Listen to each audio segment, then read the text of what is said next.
So I had been struggling with MS for 8 years before I heard of the carnivore diet. I was keen to take my health back into my own hands. I think on some level I didn't believe that this could be what was happening, and it couldn't be the case that there's nothing to take for these symptoms. That's what they tell you when you go down with MS. To know that people are finding solutions in something as simple Mm, as changing what you eat is yeah. it's nothing short of a miracle in my opinion. I don't remember thinking this is going to cure my MS. But what happened was within a month of starting it,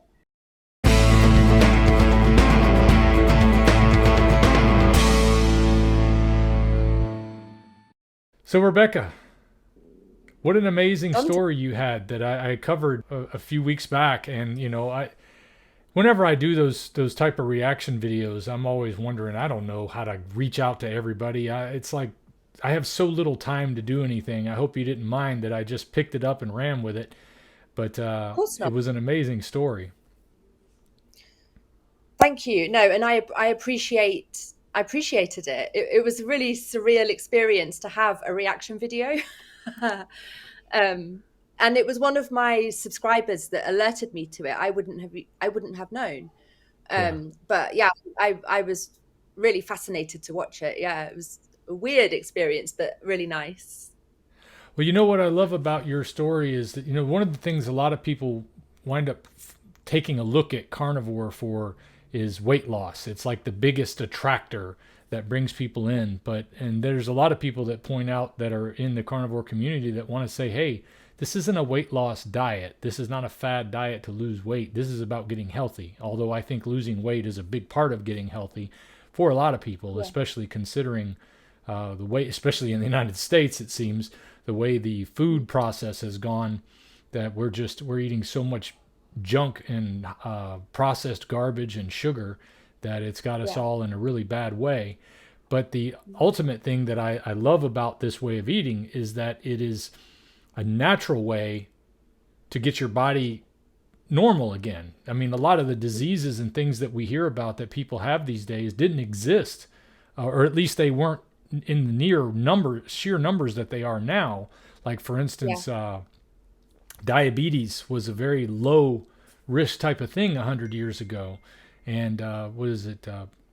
Fatty liver disease, practically unheard of unless you had somebody who was an alcoholic. And now you've got children coming up with fatty liver disease. So it's interesting to me that people are finding out about carnivore way of eating for these other health options, because it seems like losing weight sucks all the air out of the room. And that's why I'm mm, glad to have you come and share your story, because I know some people who have MS that feel like this is just something they got to live with now.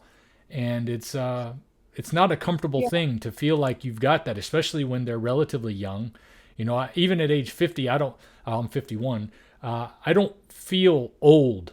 I did, funny, I felt old before I started carnivore, but now that I've Right. seemed to have got my life back, I feel young again. And I feel like other people my age that are suffering with these things, I'm like, man, that's the kind of thing you start to think about, that's end of life.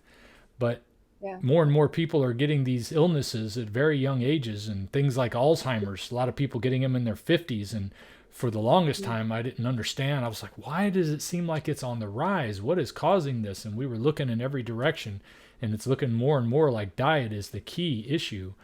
So I'm Mm. curious to know a little bit more about your history with this, because as you know, a carnivore way of eating is not natural for people to think this is the way to go, because we've been taught, don't eat red meat, don't eat too much Yeah. fat, all the things that we've been told for so many years.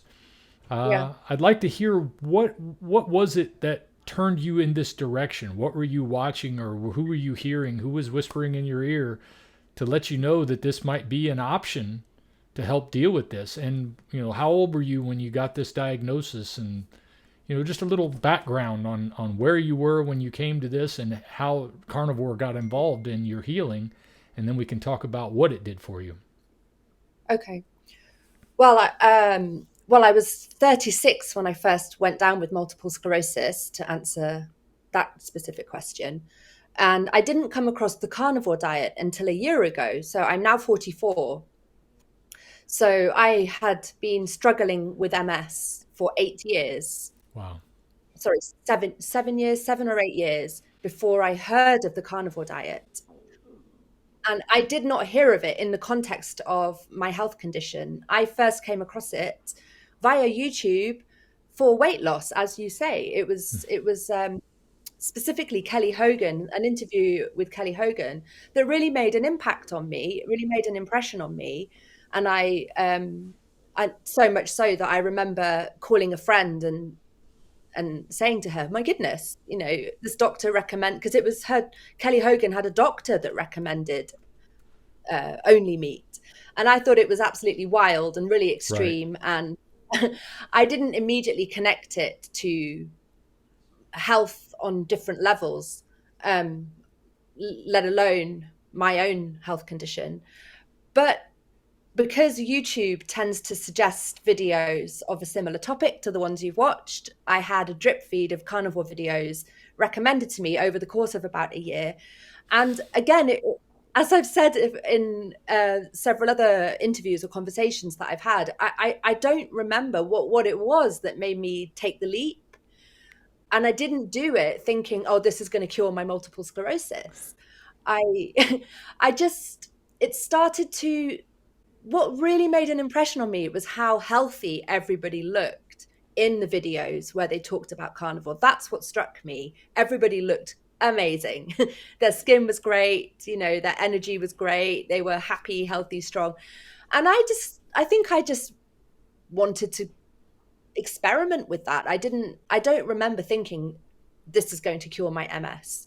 But what happened was within a month of starting it, I got my core strength back and my cognitive function back, my memory, my energy to get out of bed in the morning and just go about my day, which I had rehabilitated myself to some degree before I started the diet, somewhat successfully, but I hadn't addressed my diet. I'd let my diet go, and my diet in the year building up to the carnivore diet was actually probably the worst it had ever been. It was completely carb dominated, and it was convenience food Mm. dominated, because I'd moved up a mountain off grid in order to help my health, give my health the best chance possible, because I'd realized that the environment I was in was part of how bad my condition was. I don't know what caused my MS. Nobody knows what causes MS, but I had already taken some steps to take control of the situation. So I'd stopped taking meds, and I had moved from a city in England, second biggest city in England, to a mountain cabin in northern Spain, for various reasons. But among that was to be in nature, to get more vitamin D, to get away from the stresses of the city and the environmental factors that I discovered were making my condition worse. But I didn't address my diet. And that's why although I'd rehabilitated to some degree, I was still impacted by fatigue and by poor memory and various other things that you have with MS. And it was only on starting the carnivore diet, within a month, actually, it was pretty quick, that I noticed a really big difference. And that difference was enough to make me feel like before I'd even gone down with MS. So it was quite amazing. And I've been on the diet now for a year, and it's just been an upward trend since then. When did you make the move? You've been doing the carnivore diet for about a year. How long ago did you make the move to the country? Oh, I moved in February 2020. So Okay. 2 weeks before the lockdowns. Yeah. So basically 3.5 years ago, roughly. And so that's helped. Did you feel like you had a big change after the move? Did you have any noticeable differences other than obviously seeing much more beautiful scenery? Yeah, well, that makes a difference too. Okay, so I don't tend to focus on this element of the health journey, but there was a upturn in my health that led to me moving to Spain off the mountain. So I discovered that a lot of people don't like it when I say this, and a lot of people will challenge me and say that it can't possibly be true. It's what I experienced physically in my body. I discovered that I was sensitive to Wi-Fi radiation.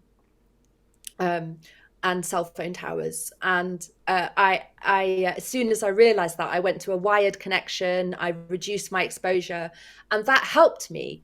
It helped me go from non-functioning, because things had got so bad with my MS symptoms that I was basically non-functioning. I was housebound. I was using a wheelchair. I was barely able to hold conversations. Um, and I was really it was the hardest time of my life. And that lasted for a couple of years when I was in that state. And as soon as I realized that, and this again was something experimental, I wasn't too invested in it. It was just something that I came across online and decided to experiment with, and saw an immediate change, cognitively and physically, but not to the degree that I've experienced since starting the carnivore diet, but enough to give me an indication that I needed to get out of the city. And this coincided with Brexit. So there was a deadline by which I had to get out of England, or I would no longer be able to move to Spain. That option would be closed. And I'm a translator. So I also knew that if I stand a chance of resurrecting my career, which had died a death since I got ill, I really needed to be in Spain, because that's where I'm going to keep my Spanish, try and keep it fluent, and get work opportunities. So everything pointed towards go to Spain. Also, I needed to reduce my living costs, because I was stuck at home all day, every day, not earning, because my career had died. I wasn't fit for work. And on top of that, England's a cold country, so that you've got the heating on all day, and electricity bills, gas bills are absolutely going through the roof, and I thought this isn't sustainable. And the Mm. government refused me disability welfare on top of that. So everything was saying you cannot stay in England, and everything was saying, but you can go to Spain, and you must go now. So that's why I went to Spain when I did. And that marked the beginning of taking control of my health. So I'd stopped taking medication. I decided that environment was extremely important. I had to get out, and I moved to Spain. Everybody thought I was crazy, but I did rehabilitate myself to some degree. I did. And, I think, to a noticeable degree. But it wasn't, like I said, it wasn't until I started the carnivore diet that I felt a difference that was so extreme. And other people also corroborated that I seemed like a completely different person. But I was just the person, I just returned to the person I'd formerly been. Yeah. Yeah. Yeah, I can see that, and it's interesting the things you talk about when it comes to the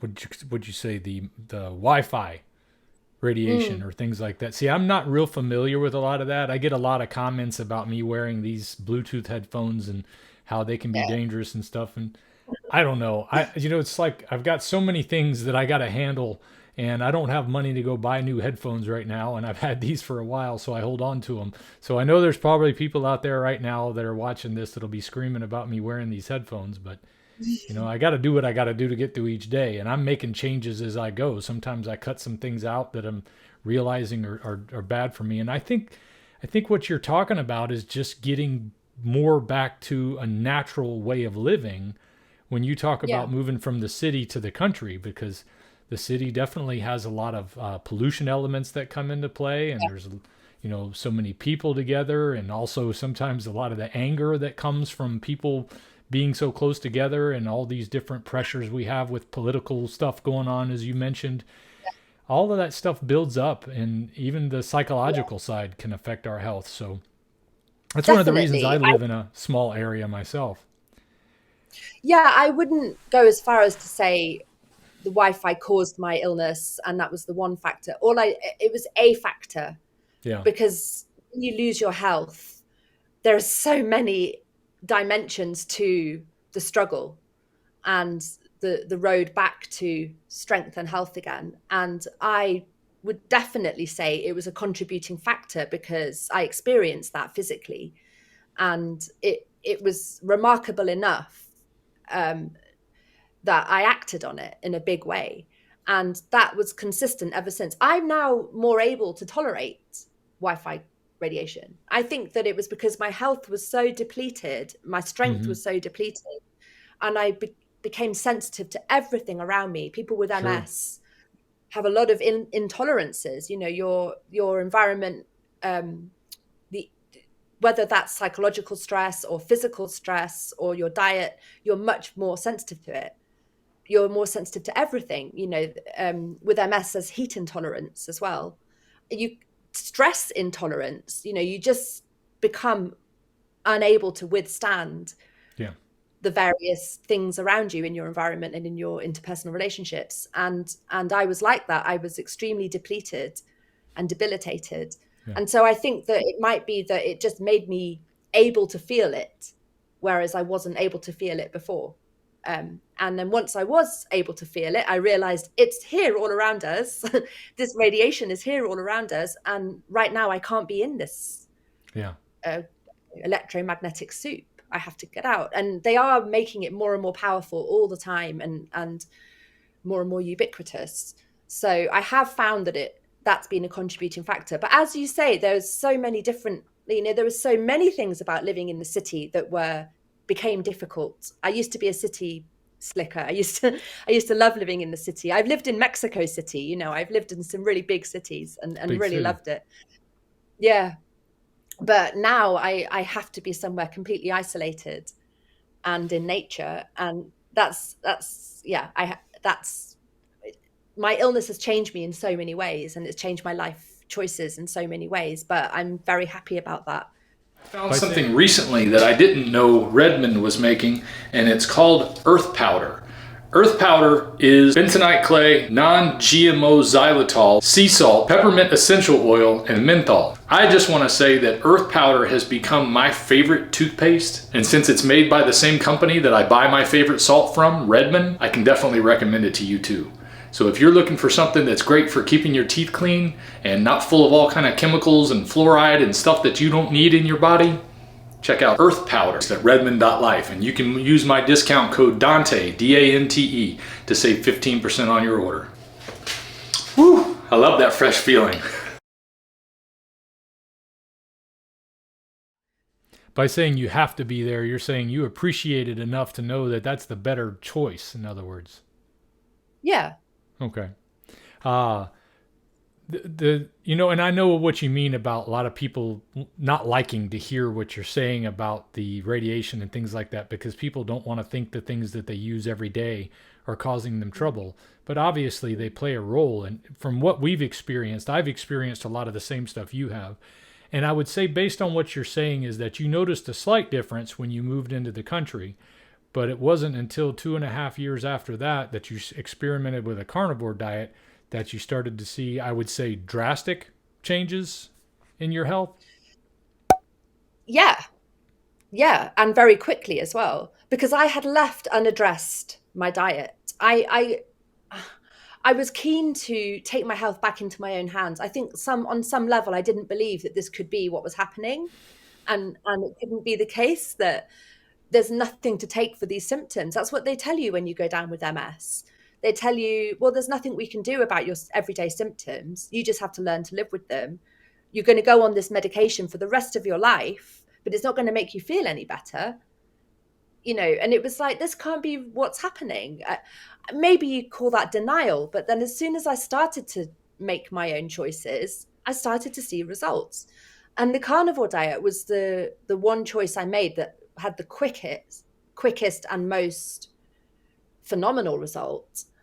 It was because I'd been following it. When I first went down with MS, I did change my diet because it was the one thing I felt like I could give me a sense of control over the situation. So it was more like a psychological element. But it was a diet called the OMS diet, overcoming multiple sclerosis. And that's something towards a vegan diet, except that it includes fish. It includes fish, but it eliminates all saturated fats.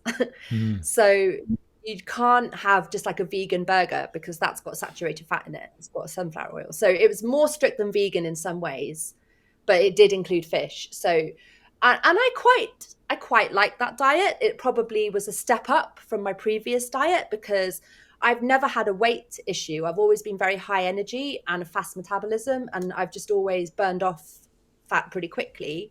So I've never really paid attention to diet. and I hadn't had any real health problems before I went down with MS. So I had no real reason, or I didn't believe I had any reason to address my diet. As soon as I got ill, I looked into the different diets that are recommended, and I decided to go for the OMS diet. And it probably made me look better skin wise. It was probably a whole foods, it was probably a step up, but it did not give me my strength back. It did not give me my cognitive faculties back the way the carnivore diet did. When did you start the OMS diet? So the onset of symptoms was in 2016. The diagnosis was in 2017, and I think I started the OMS diet, let's say, I don't know, late 2016, just before the official diagnosis. And I was on it for like a year or two. I stuck to it for about 2 years. And you said you noticed some improvements. It sounds like and I'm assuming you cut out sugar, right? No. So you still had sugar. How about you did mention seed oils being off the list, so you didn't do safflower oil or sunflower oil. So were all the seed oils off the list? It was saturated fat that was off the list. So whatever was saturated. So, but I had no clue about the sugar issue. I was carbohydrate based when I was on the OMS diet. Yes, I was eating whole foods, fresh foods. I wasn't buying packaged stuff anymore. And I did quite enjoy it in that respect. But like I said, it didn't make me feel any better. Not one bit better.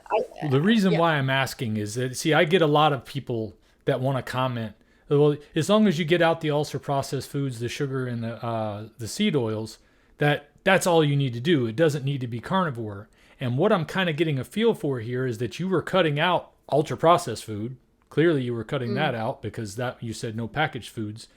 Were you using any type of vegetable oil to cook your food with? Olive oil. Olive oil. See, and that's a little different than most of your seed oils out there. Of the plant oils, olive and coconut oil are probably the most healthy. I still stay away from both of them because I'm like, I don't really need them. So if it's going to let me dip into the plant side, that might cause me some trouble. I just stay away from it. But from what I understand, most people who do take a closer look at olive oil say that it's not anything like things like cottonseed oil, which is basically just an industrial lubricant that we're using as food now because somebody had a marketing scheme. Olive oil wasn't set up that way. That's been something we've used for millennia. Yeah. And so you did still have sugar with your whole foods diet? Yeah, I did because I was eating vegetables and fruit. So yes, I was. But I mean, like added sugar. Well, I never really had much of a sweet tooth anyway, to be honest. So I wasn't going crazy on the sugar. But that diet didn't specify eliminating sugar. It wasn't an issue. So I would have been drinking fruit juices, things like that, which are high sugar content. So So I do think that it's possibly true that eliminating sugar and eliminating gluten, those two things may well have contributed to a massive upturn in my health. But I also firmly believe that the inclusion of saturated fat in the diet is what's certainly, I personally believe that is what has restored my brain capacity to normal. My memory returned. My memory was absolutely appalling when I was struggling with MS. And that was one of the first things that noticeably got better. And I've just come to be completely convinced that we need cholesterol. We need it for our brains. Yeah, dietary cholesterol is not our enemy. That's what I've come to realize as well. And that's kind of what I wanted to dig out without actually saying it for you. I wanted to be able to see if that's what your experience was, because that's what I usually see is the case. And when a lot of times people will say these things to me about, it's not about being carnivore, it's about getting rid of the processed food, the sugar and the seed oil. And I say, well, those things are all very important, but what you're eating still matters. And a lot of times when I hear those comments, it's because they're vegan or vegetarian and they want to say that that's just as good of an option, but there's too many things missing. As you pointed out, of the benefits for your brain of saturated fat are missing from animal fats are wonderful for us, as far as I've been able to ascertain from both my studies and my experience. And then also things like B12 and carnitine. There's a number of things that are found only in meat that you're not going to find in plants, that your body needs to thrive and be strong, not just be alive. You know, you can see like a vegan can look not overweight, but it doesn't mean that they're healthy. You know, just not being overweight isn't a sign of being healthy. Being overweight is definitely a sign of not being healthy, but not being overweight is not necessarily a sign that you're healthy. I think that's the thing I'm trying to get to there. And your experience really nails that down a lot better than I have had in hardly any of the interviews I've done. So I appreciate you delving into that with what your diet was like for a while. Why do you feel like you weren't able to stick with that? You know, you said you did it for about a year and a half, from late 96 to probably 98 somewhere. What kind of derailed you? Or not 98. What am I saying? 16 to 18. See how old I am? Yeah, it was 2000 and now you've got me confused. 2017 to about 2019. Actually, I stopped the diet because life got too crazy, moving countries and then arriving in not just a new country, but a completely different way of living, off-grid up a mountain. And then the pandemic hitting and having to apply for residency because of Brexit, it all just got a little bit overwhelming. I could barely get through each day because the situation was so crazy. And it was just, but not for health reasons, just because of the choices I'd made and the situation I now found myself in. But I also, going down the mountain to the supermarket, just started to, it was a hassle. So, and it was tiring because I still was struggling with fatigue. And I just started to reward myself more and more for actually making it down the mountain and getting to the supermarket. And I'd buy a frozen pizza because that would be the least effort when I got back up the mountain again, and I just started to let it go. And I think on some level, I thought, well, I've done what I can do now. I've moved to the mountain. Now I'll get better. Now I'll be fine. Now I'm not exposed to Wi-Fi. It's all fine. But that wasn't the only factor. And I hadn't realized that yet. Yeah, I think the access to the easy made foods, the prepackaged stuff, all the ultra processed things that, the food companies, when they were competing with each other to try to get more business, they're like, oh, this is going to make it faster so that we can sell more of it because they don't have to spend as long time in the kitchen. They don't have to waste as much time doing that. But it's like the more we have saved time making all these foods, the more we've filled up our lives with more things that take up time. And it's definitely not helping our health. It's certainly not. Do you have any thoughts about some of the things that have been being talked about with regard? I don't know if you've seen the series I've been doing lately where I've been reacting to a long interview that Tucker Carlson did with Casey and Callie Means. Are you familiar with them? I'm familiar with the video. I've watched, I think, about half of it. Yeah. Okay. They point out a lot of things that I've had a couple of people in my comments that are saying, oh, you're on a conspiracy theory thing. I'm like, what conspiracy theory? This is just simply people telling their experience as a lobbyist for the food companies and a doctor telling her experience as a surgeon and what she's experiencing. So what are your thoughts as an English person living in Spain? I'm curious to know because, in America, we're all nuts over here. So we're always going off on all kind of tangents. But I think sometimes we're on the right track too. But I'm curious to know what your experience is and what your thoughts is about why is food set up to apparently destroy us, and why is the medical system not really set up to help us get healthier? One of the things I do to fight back against big food and big pharma is to recommend companies that make animal-based products that are good for our bodies and good for our skin. In this case, I'm talking about Vintage Tradition. Vintage Tradition tallow balms are a go-to for me now, especially the unscented one.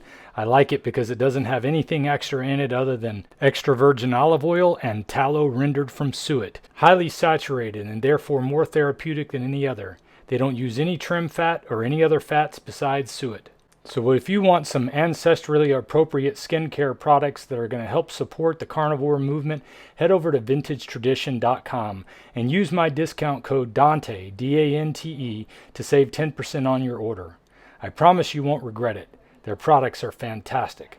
I love them and I use them all the time. I mean, you want me to go into my thoughts on this? I'll be very happy to. I actually, in my PhD, I was studying conspiracy theory narratives as opposed to hegemonic power-backed narratives. So I've been called a conspiracy theorist many times over, but I am not. I am a conspiracy theory theorist. It's different. I choose my conspiracy theories wisely. And I absolutely reject the term, actually. I mean, I don't want to get sidetracked, but I reject the term conspiracy theory. It's just a label to dismiss anybody who goes against the grain. You know, it's just a useful label you can slap on somebody in order to dismiss what they're saying, especially if what they're saying is, dissenting in any way against the mainstream.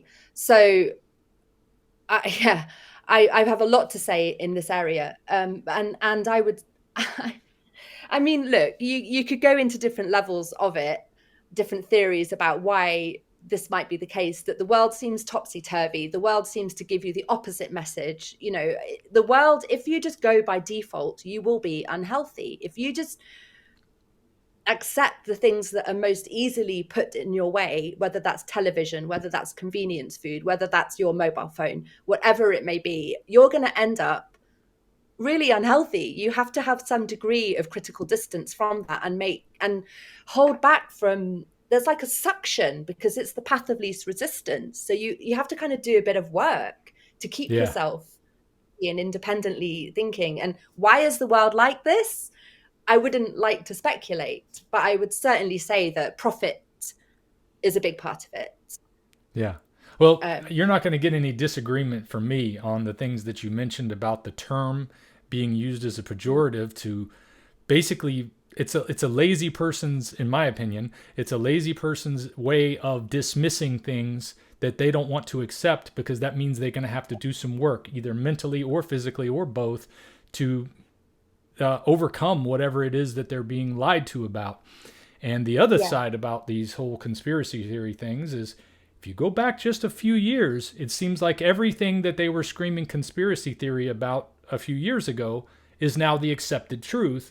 And it's like, oh, well, we never said that before. We never argued with you on this. This is what we really meant. And it's enough to make you a little crazy, because I can see your trepidation in even breaching the subject, because those people are out there waiting to jump out and call you names and all these other things.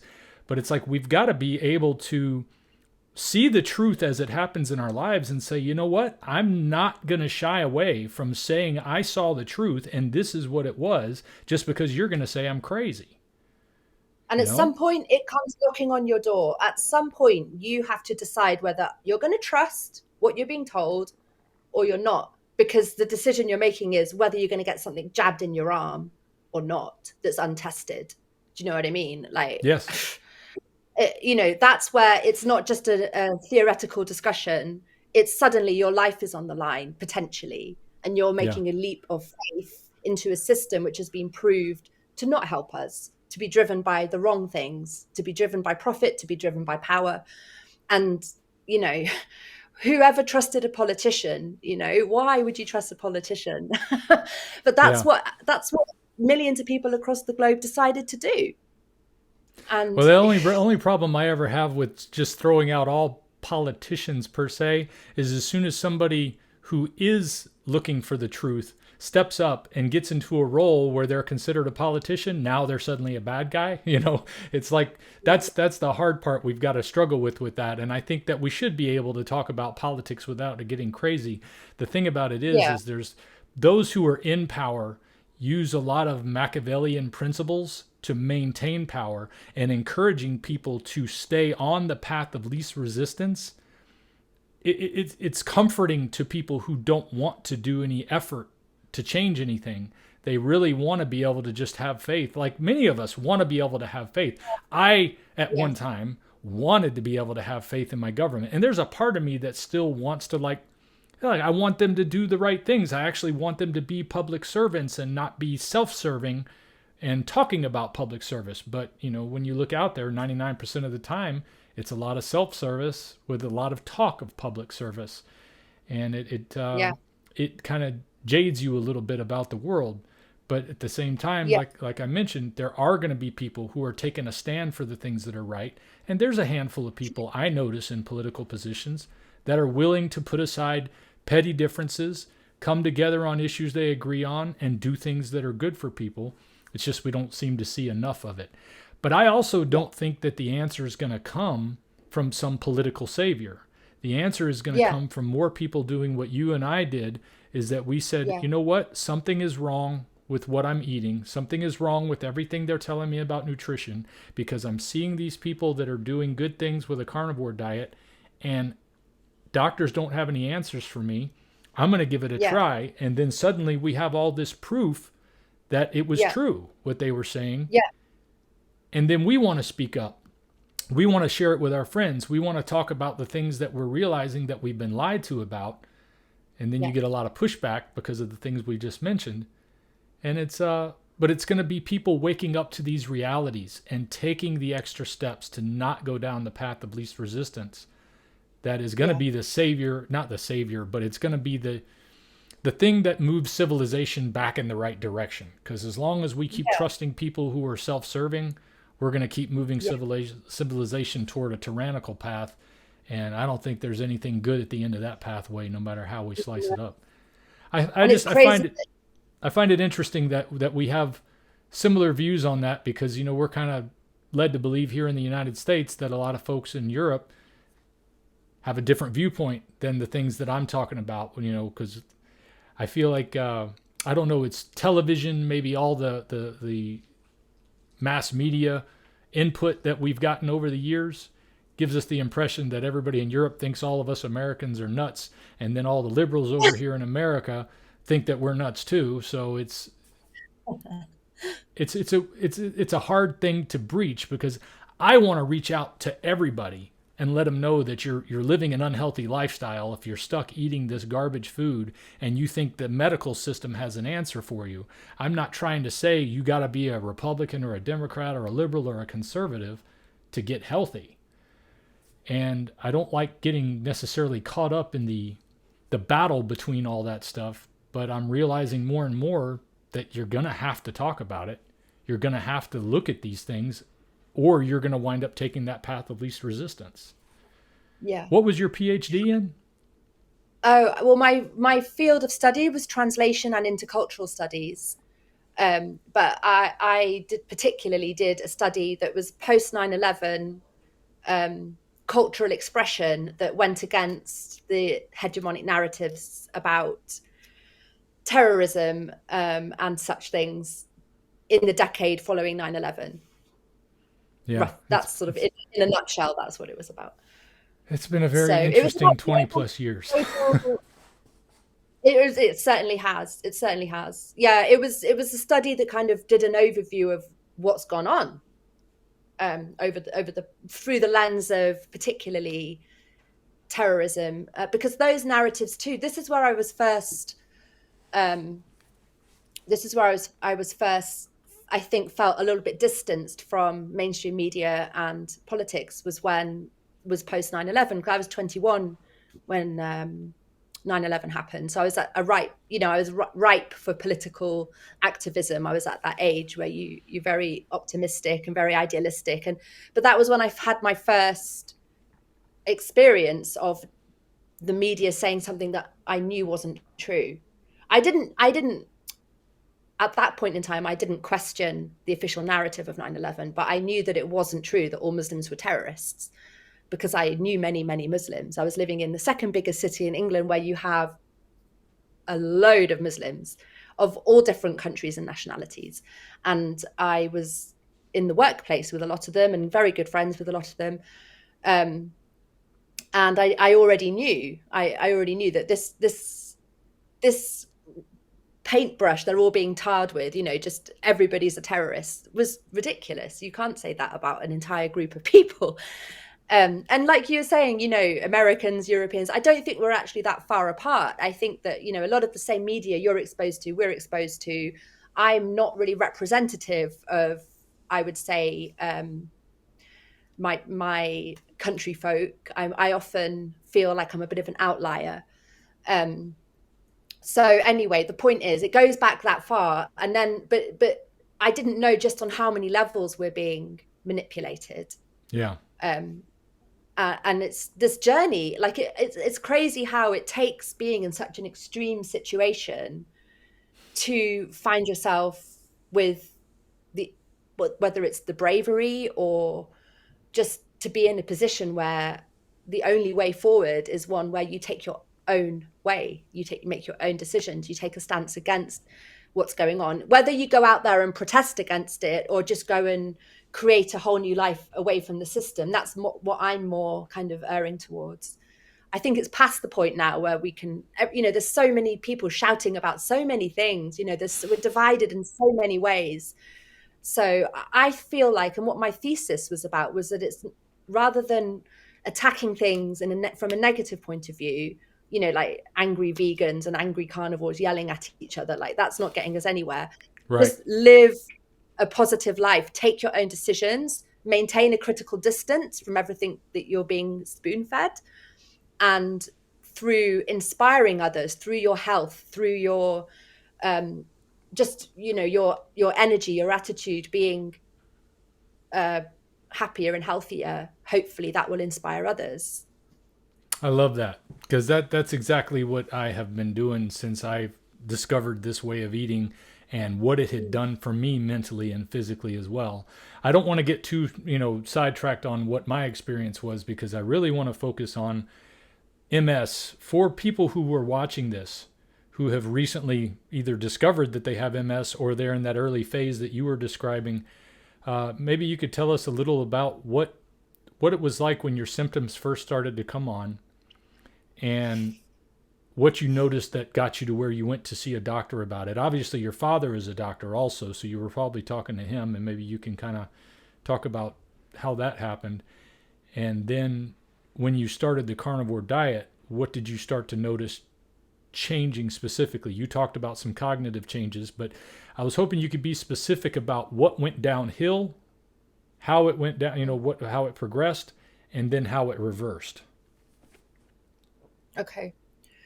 I mean, it happened to me very suddenly. So there wasn't, a lot of people with MS often experience very difficult symptoms for many years that they struggle to get a diagnosis for. In my case, it wasn't like that. I suddenly had nerve failure in my eye after a few days of extreme dizziness and nausea.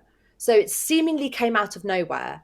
Although it is true that about 6 months previous, I'd gone for a blood test at my local doctor, which was unusual for me to do, extremely unusual for me to do. But I'd been experiencing increasing fatigue, so starting to sleep in the middle of the day. Not fatigue as the levels of which hit me further down the line. The word fatigue is actually a little bit misleading. This was just sleeping in the middle of the day, which was unusual for me. Okay. But I went to the doctor and I had a blood test, and it came back with low vitamin D. So that I now know was a sign of things starting to go wrong in my body. But I didn't take it very seriously, because it was obvious to me that I'd have low vitamin D, because I was living in Manchester doing my PhD, which is in Northern England. Which isn't very sunny. If I need to explain why that's relevant. No, it's good that you explain it, because some people aren't going to realize that most of your vitamin D comes from exposure to sunlight, and your skin synthesizes vitamin D from that exposure. That's right. And I was indoors all day because I was doing a PhD. I was just studying all day. And so it made sense to me that I had low vitamin D. So I didn't really do anything about that. But it was then, as I say, about 6 months later, that all of a sudden, out of nowhere, it felt like it was out of nowhere, I suddenly got really, really dizzy, started to feel really, really ill. And I went to the doctor, the local GP, and he wrongly said that it could be labyrinthitis. So that's an ear infection of some kind. So that was fine, except that my eyesight settled into double vision, and I spoke to my father about this, as you know from the interview I did with my dad that you reacted to. So he was the one who realized, oh no, this could be something serious.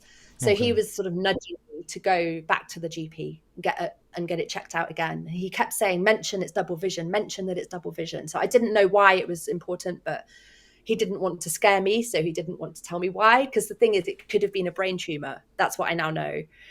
Hey, it's Dante Ferrigno. I just wanted to thank you first of all for watching this video, but I also wanted to tell you about my merch shop. I have a link in the description for a bunch of different items I've put together for you to be able to show your support for the carnivore lifestyle, and every purchase helps me to keep doing what I'm doing here on Ferrigno Freedom.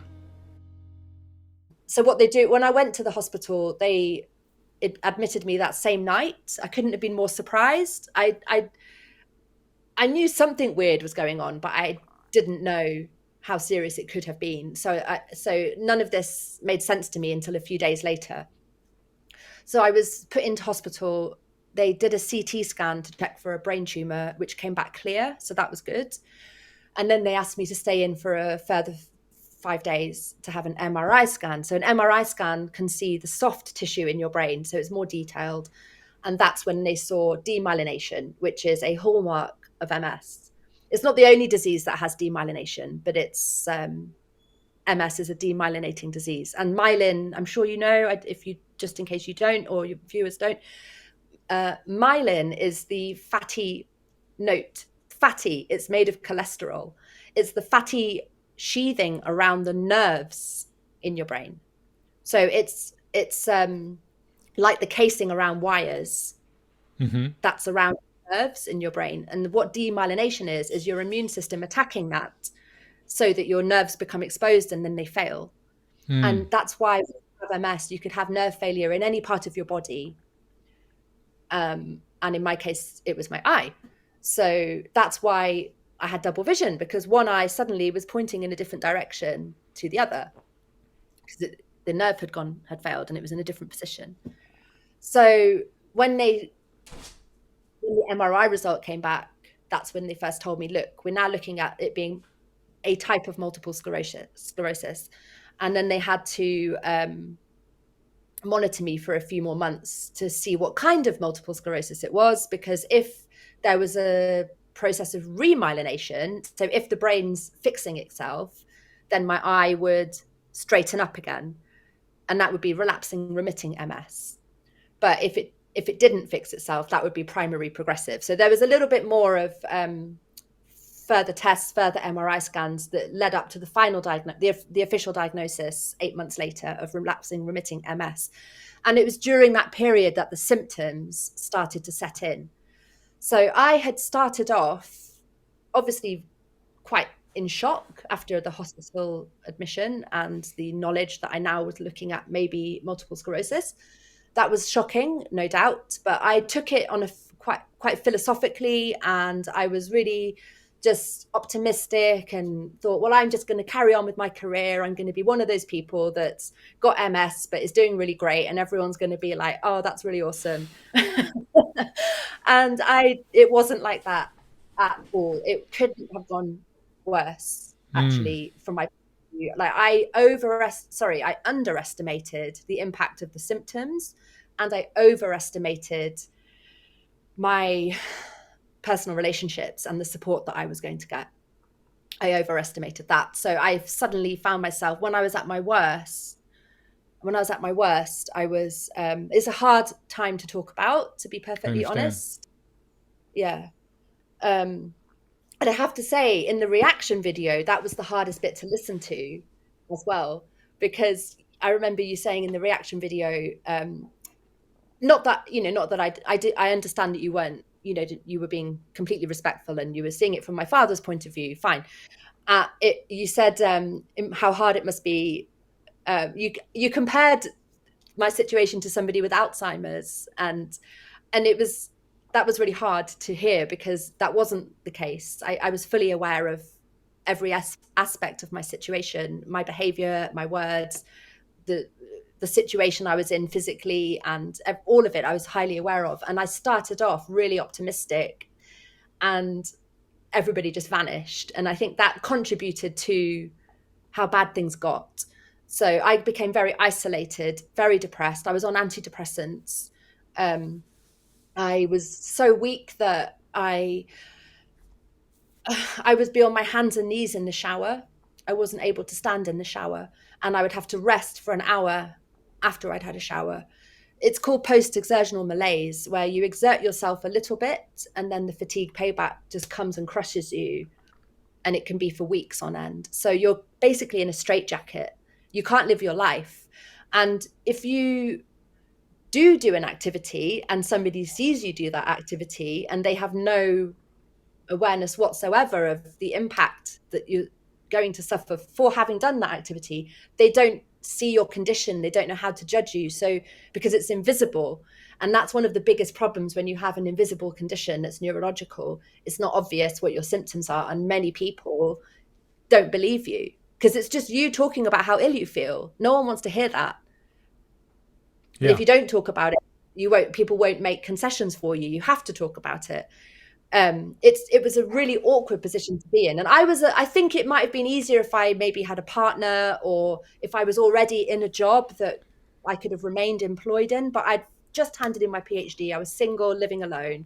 So I think it was partly my circumstances. I was sort of on my own, fighting for it. And it's hard to talk about the physical symptoms without immediately going into the psychological impact, because they're so intertwined. But I mean, the symptoms of MS can be very varied. They vary between individuals. But it's, you can have bladder issues, balance issues, aches and pains, cognitive issues. It's just, I became a disabled person. I wasn't able to live my life, and I was using mobility aids.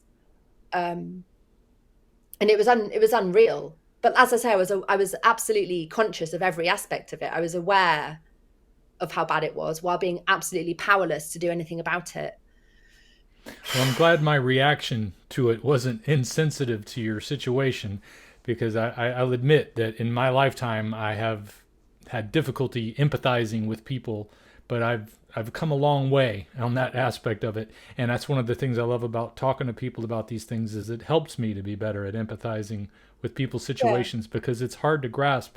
I know that if I had been told that I had multiple sclerosis, my first question would be, well, what does that mean for me? What does that mean for my future? And I'm sure you had all those fears.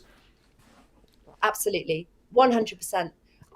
But I think, yeah, absolutely. That is, you sit there thinking, well, this is the best it's ever going to be.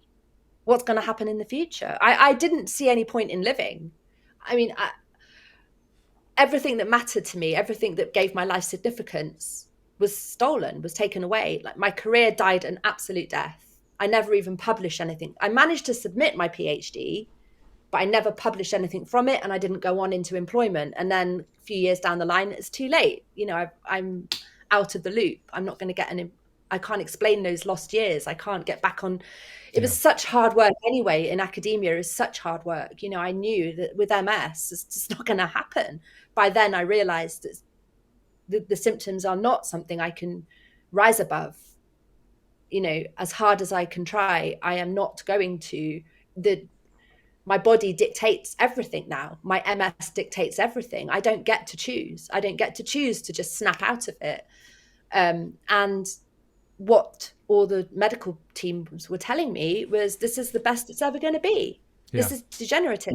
You're just facing a lifetime of this awful existence that you've suddenly found yourself in. And it's only going to get worse from here on in. And you're going to have to take all this horrible medication, because I had to inject it. It was injectables that I was on. Yeah. And they were really unpleasant, really painful. Not the actual injection, but the stuff in your body stings for like an hour after you inject it. And it was every single day. And I didn't have any fat on my body because I was following the OMS diet, so that made it hurt even more. And I only had 4 injection sites, not 8 that you usually would have. And I've got scars from that. It was just a living nightmare. You know, Well, why am I I stabbing appreciate you. Go ahead. I didn't just hear that sorry, last part. it was just, you know, why on earth am I doing this horrible thing every day where I'm having to stab myself with this painful substance when it isn't helping my symptoms? It's just adding an extra layer of trauma and pain on top of my symptoms that are never going to clear up. So what's the point living? I'm very sorry that our conversation has to bring you into that place again mentally, because it is tough to go back and deal with those things.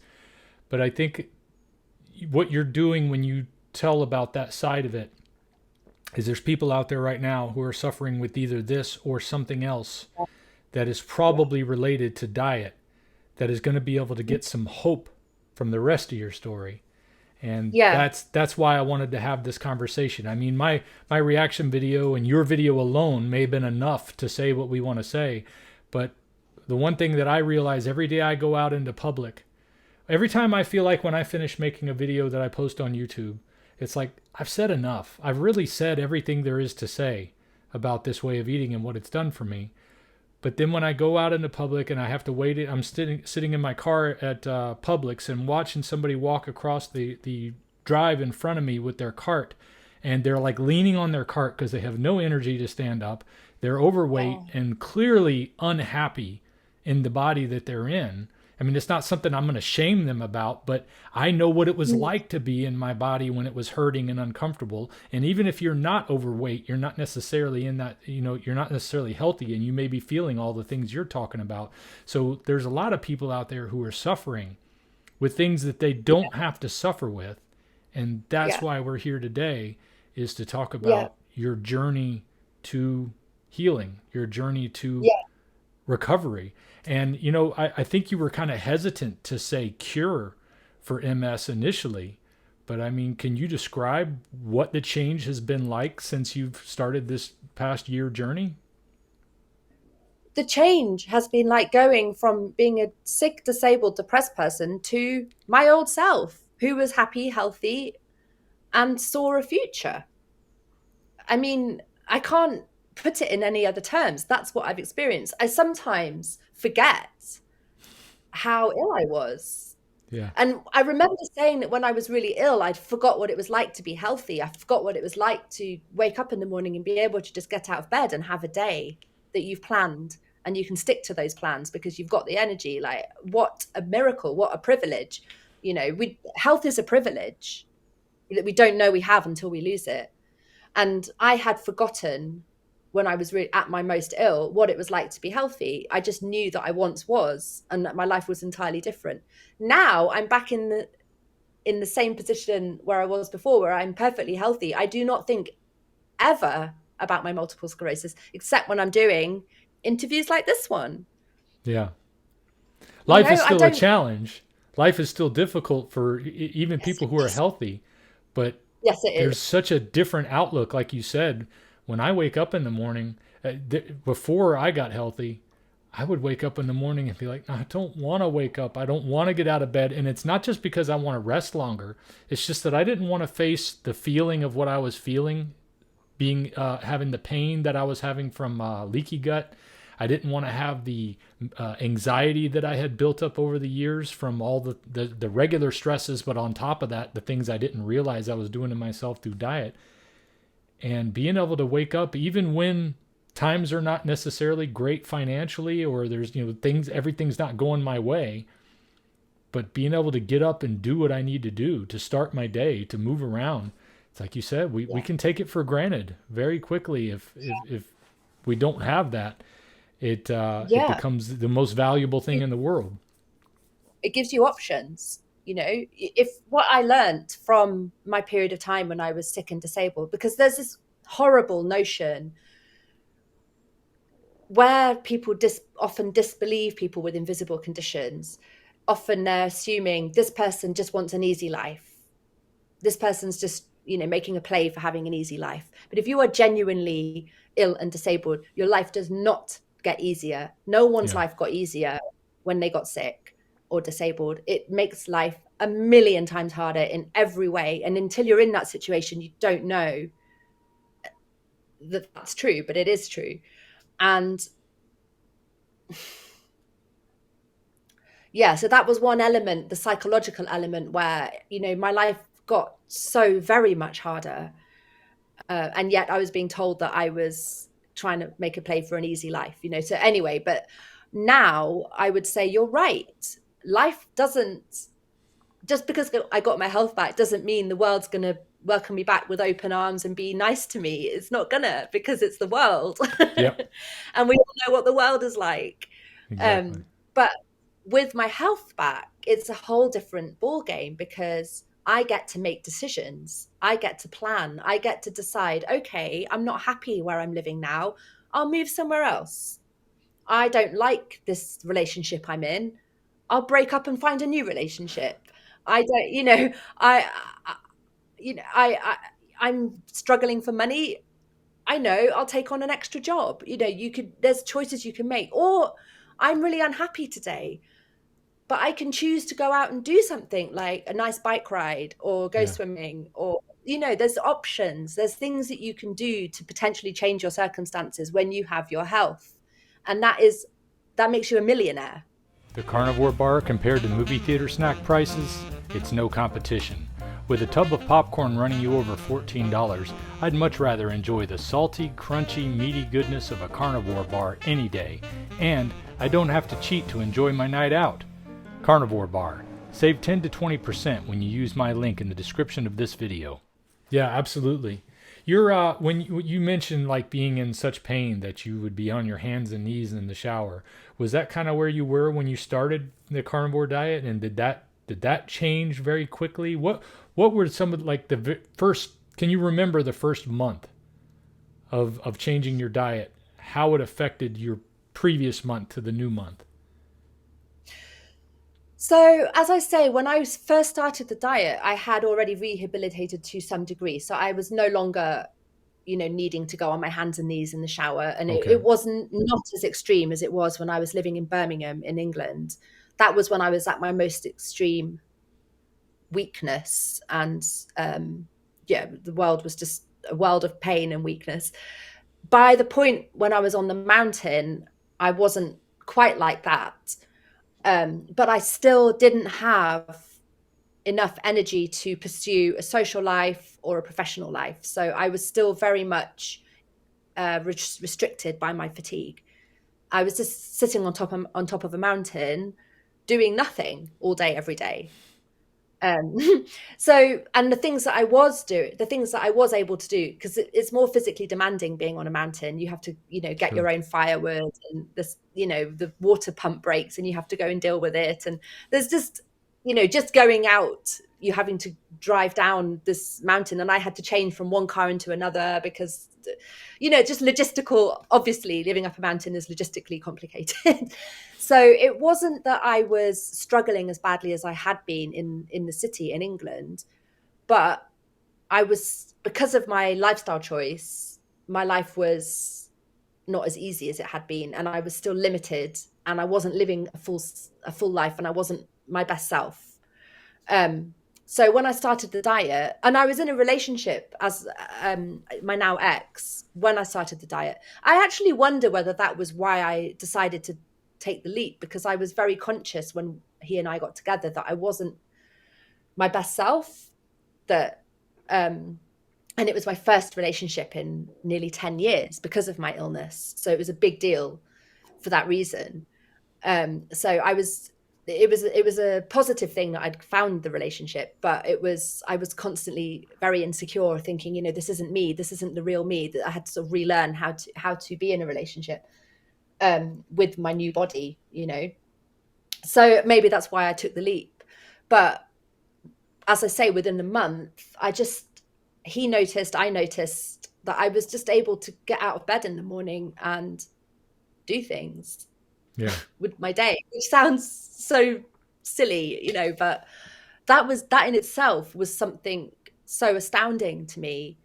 And he was the first one to point out that my memory had improved, because it made me a little bit stupid I just sounded stupid all the time. I don't remember. And, or not recognizing people's faces that I'd met. I had terrible memory for faces, just wiped out completely. I was absolutely lost half the time. And I just moved to a new country, so everybody was new. And yeah, I was constantly sort of in a bit of a fog, and I came across as a lot stupider than I had previously come across, and I just started to sharpen up and be more on the ball and remember things that had been said, or I probably became harder to take advantage of. I just, yeah, I started to become more resilient and sort of grow a skin again, like just, I feel like that's where the carnivore diet really made a difference, was with my core strength, both physically and also emotionally and cognitively. It was like everything just clicked back into place again. And I was coming across now as a normal person, in inverted commas. I think I have a dog crying in the house. We have a visitor right now that brings a little dog with her, and I think the dog is howling. I hope it's not coming through the speakers too much. I did wonder what Okay, well, that explains it. Yeah, so we have a number of dogs as it is, but this little, it's like a Chihuahua or something. It's very tiny, very skittish and nervous and scared all the time dog. So anyway, I can hear her whining back there. I think it's because her owner is probably outside, or it's my son's girlfriend. So they probably went off somewhere and she's in there crying. Oh. Sorry about that. Well, I think it's important what you said about how it made you feel like you were coming into yourself again, because I know what it's like, especially when it comes to memory. I've attributed some of my memory problems from overuse of marijuana in my life, because I'd done that for quite a few years, and it was something that I finally was able to get away from after finding Carnivore, because it actually helped me to be so careful about all the stuff I put in my food, in my mouth for food. I started to think, you know what, maybe I don't need nicotine. Maybe I don't need to smoke marijuana for anxiety and all this stuff. Absolutely. Sorry to cut in on you, but that's something that was probably the biggest surprise for me, because I'd been using marijuana medicinally for many, many years. I used to smoke it recreationally before I got sick, but in England we mix it with tobacco when we do that. So I don't know why, but I wasn't smoking. Right. Okay. So I wasn't smoking before I got sick because I was doing my PhD. But after I got sick, a few months in, somebody said to me, by the way, when you have multiple sclerosis, marijuana is medicinal. It's really helpful for people with MS. And I felt like I'd won the lottery. So I can smoke marijuana and no one's going to judge me. Is that what this means? Right. But they do anyway. That's what I found. You can tell them it's medicinal all you like, but no one's going to take that seriously. Anyway, but the point is, I did use medicinal marijuana. I cut out the tobacco and I started smoking it. And that really did help me with my symptoms when they were at my worst. Marijuana helped me to feel somewhat normal again. But what was absolutely crazy, and I think this is a real marker of the difference with the carnivore diet, is that I started to not want marijuana anymore. I mean, I needed it on a medicinal level, but I was also addicted to it. I don't kid myself. I also enjoyed it, and it was a habit. Yep. And now it was a habit that had become very ingrained for many years on end, and was really the only thing that gave me a sense of quality of life, because it helped on a physical level with the symptoms, but it also took the edge off my isolation and boredom. It's great it helps you to do nothing. And if you're forced to do nothing, that's amazing, because it makes that tolerable. But the opposite happens when your body gets healthy again, when it's the same substance, but a different body that it's interacting with. And what I found was my beloved marijuana, which was something that was, I had extremely high tolerance. I could smoke like 8 big fat joints a day, and it didn't affect me well, of course it did, but it didn't affect me in the same way it would affect somebody else. But I suddenly was like, I want to use I've got all this energy now that I've gone carnivore. And I just became more and more aware that I just didn't need the marijuana anymore. And in fact, it was holding me back from living my best life, which I could now live because I have my carnivore energy and Yeah. strength. Suddenly it became the opposite, where I was like, well, this is just something which is getting me a whole load of judgment and bad for my lungs, bad for my teeth, bad for everything. It's not, I don't need it and I don't Yeah. want it. So I quit Well, it. I'm so glad you delved into that because I didn't know that was a part of your background. I mean, I don't, I usually cover things like that in my background because I think a lot of people do these things and then they realize that it wasn't helping me as much as I thought. I don't, first of all, I don't judge anybody for whatever they decide to do with their own body. That's between you and the Lord, as far as I'm concerned, whatever you Yeah. do. And I also understand what it's like to be in so much pain that you need something to take you out of it for a little while, especially like you said, where you're forced to do nothing. You might as well not Yeah. do it with a bunch of anxiety. It's like, toke up and go, let it go away for a little while. But the problem is that I still wanted that go away feeling even once I started to get healthy. And I said, this is not good. This is not good that I feel like I need to escape when I don't have anything to escape from anymore. Yeah. And that was when That's I it. started to say, you know what? Not only is it not good to do that, but I think it's actually building up my anxiety now because I'm Yeah. I'm using it to deal with anxiety, but it's just kind of pushing it into a bottle that makes it tighter. So when I don't have it, it comes out even worse.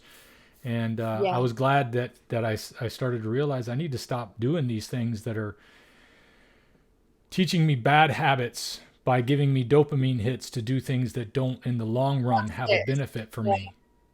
Yeah. Yeah. I feel like the diet's highlighted so many areas that I would like to continue to work on because, I think personally, I think that I've come to believe that a health journey has to address diet. You have to address your diet if you're on a health journey as a fundamental thing, but it's not the only thing that you can address. And I feel like the carnivore diets made me realize, first of all, it made me realize about marijuana that I don't need it anymore. And then that's made me realize I drink way too much caffeine. Give me Because 1 second. I can still hear that little dog. I'm going to go see if I can get her out of wherever she is. She's either in the room or something. And because if people are hearing that, it's got to be driving them nuts. And I don't want it to distract them or you. Hold on just a moment. yeah, she just wants to be. Oh Come here, Patrick. Hey, baby. no! Oh, She's so sweet. She just can't take it. Come here. oh, I'm so huge to her. She's probably scared to death. yeah. There she is. Hey, Pappy. She's like scared of everything, but anyway, Oh, this is Paprika. This is Nevaeh's dog. paprika. I love Hey, chihuahuas. Lucy. They're hilarious. Anyway, with her not howling in the background, I think it'll be less distracting. Sorry about that. Yeah. It's like, Well, like I said, it's so you would say the difference though was night and day for your carnivore diet changes though. Still, I mean, I know it was for me. When I started, I thought, oh, I'm gonna try this for 6 weeks. We'll see what's gonna happen. And I know after 3 days, I was already like, man, I feel better. How long did it oh, take you same to start feeling that way? week. Uh, just at least a week that I'd started to feel a bit bloated. I'm in my mid 40s. That happens, doesn't it? Especially if your diet's quite poor. So and like I said earlier in our discussion, I'd never had a weight problem, but I was starting to feel a little bit more bloated, and that's because my diet was so awful. Frozen pizzas and what have you. Just prior to starting the diet. So within a week, the bloating went away. And I noticed that I was burping less, just less gassy, all of that, and I was delighted. But that was, like it took about a month to realize how much better I was in so many areas. And it was nice because a lot of the people that knew me hadn't, because I'd moved to a new country, a lot of the people I knew there hadn't known me before I got sick. They'd only known me as I was when I showed up on the mountain in 2020. And they all knew that I smoked heavy amounts of marijuana. And I think a lot of people just assumed that the reason I was up the mountain, not really going out much, not really working very hard, was because I was stoned all the time. And it wasn't the case. I was stoned all the time because I had the fatigue. I was stoned all the time because I was stuck at home, because I had fatigue issues. And it was what was really nice about when I first started the carnivore diet, between the moment when I started the diet, but before I kicked the marijuana habit, there was a period of time when I was meeting people and they hadn't seen me for a little while. And suddenly here I was, completely transformed. And I was able to say, it was true that my issue was multiple sclerosis, because at that point I was still smoking just as heavy amounts of marijuana, but I was a completely different person. And I was able to say to people, look, it's true that my issue was my neurological condition, which is now resolved. And then I went on to not need the marijuana anyway and kick that habit. So it was just, a positive affirmation upon positive affirmation that this is the right track.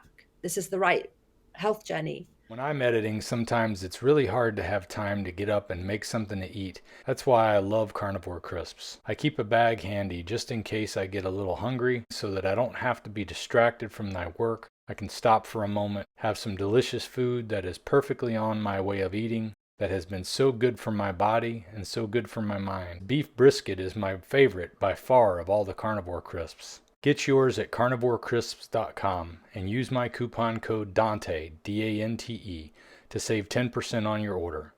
I hope you love them as much as I do. So what was your diet like? What when I say what was your diet like, what did you start doing? I mean, because I did a lion diet, so I only eat ruminant animals and water and salt. Some people eat all the different animals, and there's a lot of confusion out there about this. And I think some people need certain things and some people need other things. I think the goals are dictate what you might need less of something. But were you eating like eggs and pork and chicken and all of that? Or what was your diet like that changed? So eggs, well, the diet that I've come to consider my sort of go-to most normal diet plan for the day is I have a pack of bacon and 4 eggs for breakfast at 11, because I follow the fasting regime, the 18-6 fasting regime. So at 11 o'clock I have 4 eggs and a whole pack of bacon, and then later in the day, maybe 4 or 5 p.m, I have usually beef with butter. Maybe I'll have an extra couple of eggs on top of that, maybe a bit of cheese. That's my general plan for the day. So I eat twice a day, and I'm fasting between the hours of 7 p.m. and 11 a.m. That's really easy. I think the diet's really easy to follow in many respects, because, with many diets, you're hungry all the time and you're thinking about food more because you're on a diet. It's the opposite with carnivore. You're full, you're satiated. Mm-hmm. And in my case, although your question was what type of meat or animal products do I go for? So that's my basic go-to, I would say. And usually that beef is ground beef. I tend to buy ground beef. It's just easy to stick in a pan. But I do vary it. Yes, absolutely. Yeah, because that has been an issue for me. Mind you, I'm not buying extra junk food and snacking food. In some ways you can make it more economic, can't you? But it was I've had to adjust to it and find ways to make it more affordable. And I've realized as well that the higher the fat content, the cheaper it becomes, because you're more full. So I'm trying now to make sure that whatever meat I have, it's high fat content, because I did used to vary it a bit with chicken, and I've come to realize that chicken being less fatty and more protein, I think nice to have something different once in a while, like some chicken or some pork. I actually don't really like pork. I do eat bacon every morning. I love bacon, but I don't tend to go for, which is annoying because in Spain everything's pork. It's pork, pork, pork. um, but yeah, I love lamb actually. Lamb is my favorite meat. It's just Mm. really quite expensive, but I'm planning to raise my own sheep because I've moved to a new area of northern Spain. I've moved off the mountain and I've moved to a new area called in Galicia and to a place with lots of land. So I now have land enough to raise my own animals and I plan to have some sheep for their meat. So that's a big change that's come from the diet.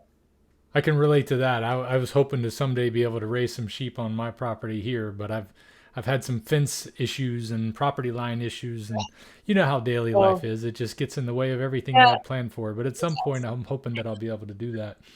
The reason I was asking about it was mostly because anybody who's just gotten a diagnosis of MS and was watching this because they're looking for hope, that's probably the question they have. Well, what did you eat? I hear the word carnivore, but it doesn't necessarily put it in their heads Mm, what that would be. And mm. also being a little more specific, the type of cheese that you ate. Was it aged cheese? Was it, specific hard cheeses that you got to slice yourself, or were you eating sliced, processed cheese, or do you find it to be different for you at all? Well, I think cheese is something that I've come to feel I might reduce a bit more because I've heard that dairy isn't so great, particularly if you have MS. Although I personally haven't struggled with symptoms, even though I am eating dairy, but I am mindful of it to keep it minimal. But the cheese I'm really into at the moment is feta, feta cheese. Okay. So yeah, but it changes. I do love cheese. When you first started, um, was feta cheese a regular part of the diet? when I first started, no, I was probably using copious amounts of cheddar cheese, Okay.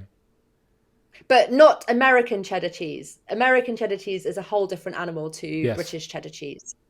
Well, that's what I was getting at. Is I think that the aged cheese. See, like when you say American cheddar, they can make that stuff within a week, and it's from start to finish, and you've got cheese. But cheese is a process that takes a Mm, period of many months, sometimes 2 or 3 years yeah, for your older cheeses, and that is has to do with the enzymes developing on their own and things that I don't yeah, understand about cheese. But when they're using a synthetic process to speed it up so that they can make this. There was a time when cheesemakers said you shouldn't even call this cheese. You shouldn't even put it in the cheese department just yeah, because it's they're yeah. they're naming it that. It's not the same thing. And I like to point that out to people that it's probably not the best idea to go get that processed cheese. Anything that says Yeah, cheese spread or cheese yeah, flavor, or there's another way too, but if it doesn't say aged, if it doesn't say like sharp cheddar, doesn't necessarily means it's aged, but it's supposed to mean it's at least 6 months old if it's sharp cheddar. But it can say I sharp cheddar spread or sharp cheddar flavor, and it's not the same don't, thing. I don't know the term sharp cheddar, but I know we have in England we call it mature and extra mature Hmm. cheddar. And it's delicious actually. It's nothing like the cheddar what's called cheddar in the States, which is often orange, isn't it? Yep. And um that's yeah, artificially done too. A lot of people don't know that. yeah. The color I is stay away artificial. I stay away from that stuff. But I tell you what, I do like I'm quite picky about my cheese. I do like to have a decent cheese if I've got a cheese. And but I like feta because I like goat's cheese. I like feta because it's a mix of sheep and sometimes goat. So I think that's actually better for you, if I'm not mistaken, goat's cheese. That's what they say. Um, I'm not an expert yeah, on the cheese part. The reason I'm getting at it is I wanted to know what you ate so that somebody else who's in that situation can say, well, maybe I can give that a try. But you're clearly yeah. saying that you didn't overdo it on the cheese. And it's one of those things I No, think that you I can wouldn't easily advise that. overdo. Yeah, I wouldn't advise going heavy on the cheese, although it's lovely to have it as an extra kind of condiment on the side. It's but if for somebody starting new, I would say eggs and beef. I mean, the lion diet, you're doing the lion diet, that's really cool. But does that mean you don't eat eggs? Well, for the first year and a half, I didn't have a single egg. I didn't have any cheese. And let's see, I didn't touch bacon or chicken either. So I was pretty Wow. strict for the first year and a Yeah. half. Now I did experiment with some things, but that was mostly because I have a channel and I was telling the story and I wanted to see what I could reincorporate. And sometimes it Yeah. was just letting cravings get the best of me. But Yeah. I found that when I stick closer to lion, I do the best. Now, I do occasionally eat eggs. I get a lot of questions about eggs, so I'm glad you brought it up. I do occasionally eat Mm. eggs, but I found that if I eat the ones that come from the store, I tend to get more of a upset stomach or any type of digestive reaction. It's usually just gurgling and, a little bit of flush feeling that I used to get. I don't get the flush feeling anymore, but I still can tell my stomach gets more upset by the store-bought eggs, and I think that's because they're mostly fed a vegetarian diet. I have backyard eggs, and my wife and kids, I make them eggs and bacon almost every morning, especially when, now that school started again, because I want them to get started with something good. I know they're going to run into a bunch of junk when they're out and about. But Yeah. backyard chicken eggs and pasture raised eggs are not bad for me, Yeah. but I still notice digestive issues, probably with the whites. So I've even done where I've only made the yolks before. And Okay. I still keep it to a minimum only because I've done so well with the ruminant meats only that I try to stay in Yeah. that area. But I've noticed that I can tolerate them more now than I did 2 years ago when I first started experimenting with them. And that's Right. because I think our bodies don't just immediately heal from 48 years No, of eating the wrong food that I had gone it takes. through. Yeah. It's still a process that I'm going through to actually get better. So who knows? Yeah. Maybe eggs and bacon are in the future for me if I want to be able to have those regularly. But I found when I bring them in now, they're kind of counterproductive to my goals. But there's a lot of other factors that can be counterproductive. I mean, my different jobs that I've had to bounce around to. See, I left the profession that I was in as an administrator at a retirement home where I was kind of locked in. I was going to be doing that the rest of my life, and it had a lot to do with a lot of the politics that were going on surrounding COVID and regulatory crackdowns, and also what regulators were telling us to do that I was seeing were causing people more pain and suffering, and even in some cases their life, when it came to what I was being told to recommend to residents. And I'm like, so you're telling me, a layperson, that I should recommend that they get this medicinal intervention that is untested? That seems to me that's a bad idea on the surface. But then once you're like these Department of Health officials would come in and tell the residents and their family members that they should take this intervention, and then people started getting sicker very quickly. Like I had a lady who had Parkinson's diagnosis, but she didn't have any real signs of the disorder. But after she took the intervention, within a couple of days, she didn't know who her kids were. She didn't know who we were. It was like a total different turnaround for her diagnosis. We had another lady who was very timid but very easygoing and did normal things, and then all of a sudden she's coming out with her bra on top of her shirt. She's trying to eat her napkin instead of what's on the plate. Little things that were showing a very quick change in cognitive ability, and both of Yeah. these people died within a very short period of time after that too. So I started to see these symptoms of problems happening, and when I would say something like, hey, this is not what we need to be recommending because I'm seeing signs that this isn't good, it was like I was the crazy person for bringing it up. I'm like, I can only judge by what I see. And Yeah. the pressure of 2020, living as a retirement home manager throughout the year, trying to deal with all the masking and the gloves and the PPE being expensive. We couldn't even get gloves and things like that for the longest time. The prices of gloves that we used to buy went up 4 or 5, in some cases 10 times as much as they used to be. So we were struggling just to get the supplies that we needed to keep up with this stuff. It was a lot of stress that had been put on top of just normal life. I mean, normal life can be stressful enough. And Yeah. then when I'm being told that I don't have any choice in what I tell my residents, I got to where I couldn't do it anymore, and I had to walk away from the whole field. And I haven't been able to find a way to get back into it because that same problem still exists when it comes Yeah. to what they're telling people are good and what isn't good. Now, I've heard some good things from other people. I've heard about other doctors maybe who have been in positions where they have more control over what they're prescribing to the residents. But it's a touchy subject, and it's difficult for me to get back into. I've found my calling in what I'm doing here. Unfortunately, it just Yeah. doesn't pay the bills yet. So I have to Yeah. keep working. And what I started off on this tangent was that working different jobs that I've had to work where I have to get up at 4 in the morning to be at work, and then sometimes stay as late at 11 at night. And then I worked another job where I was working the graveyard shift. So I was out at 11 o'clock at night, coming back at 8 o'clock in the morning. Those different things were causing me to break my routines of being exercise, getting out into the sun. All of that stuff did play a role. So it can be confusing when you're looking at just the food changes, but there's other aspects that are changing too. So when I talk about eggs being possibly not the best choice for me, there were some other factors in there that cloud my judgment. So as much as I research and I see that eggs have a lot of health benefits, cholesterol being one of them, but also things like vitamin D and iodine, and there's a number of other things that are listed as being potential nutrients in eggs, it's hard not to want to add them back. And they're delicious. I love eggs. I love egg Oh, yolks specifically. So it's like I yeah. want to be able to bring that in, and if it is healthy, I want to. But it's been confusing to work it in with all the different experiences that I've had.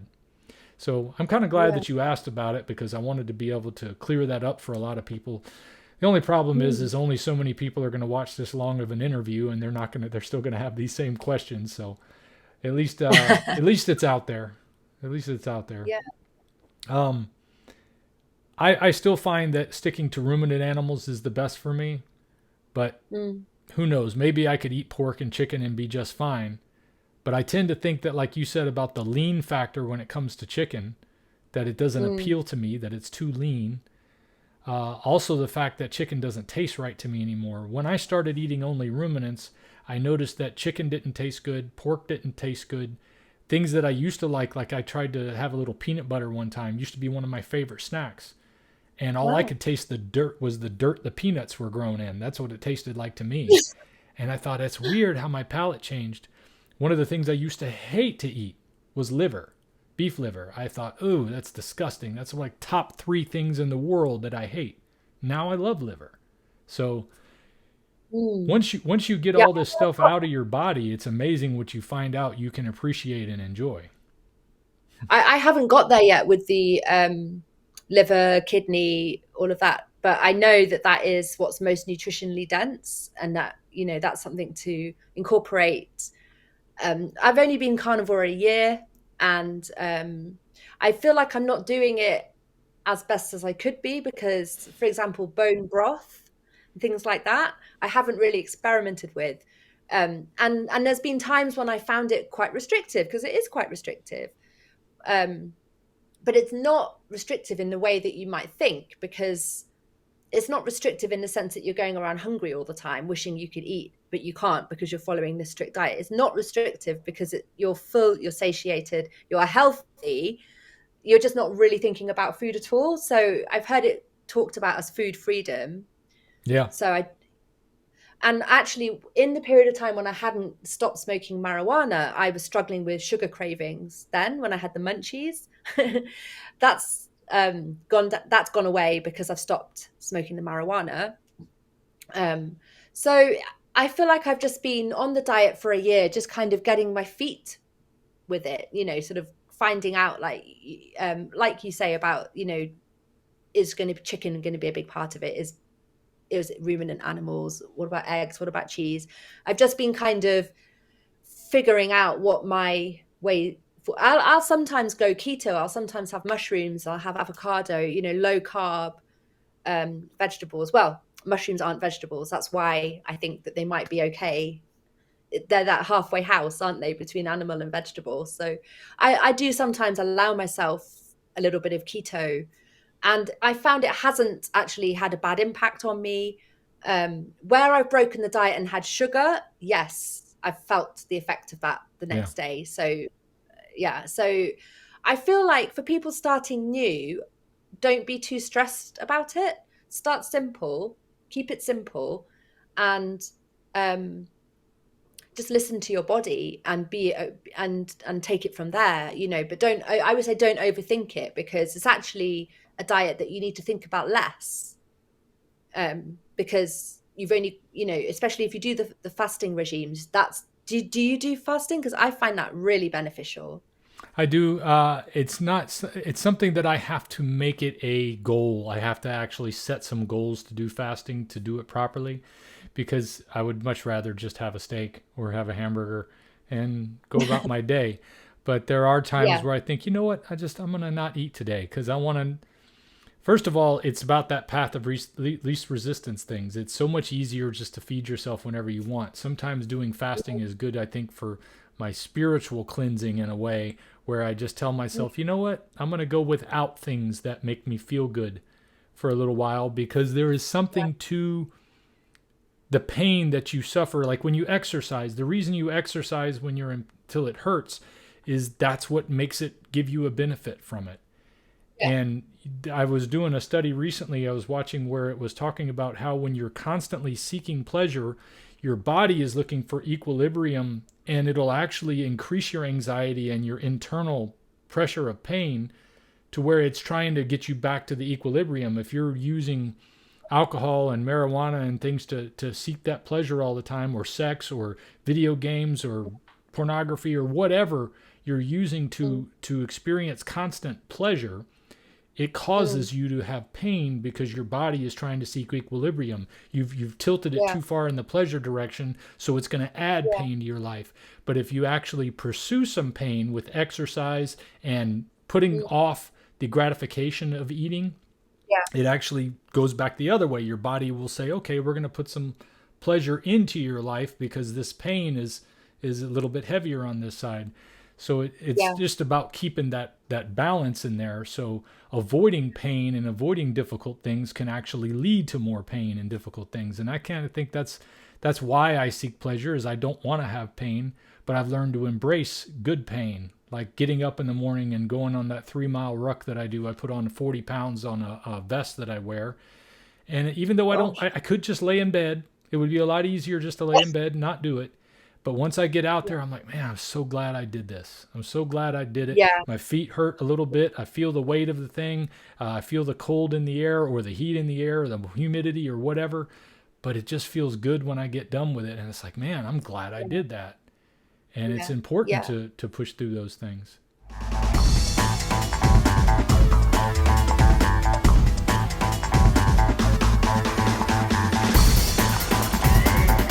It's still coming out.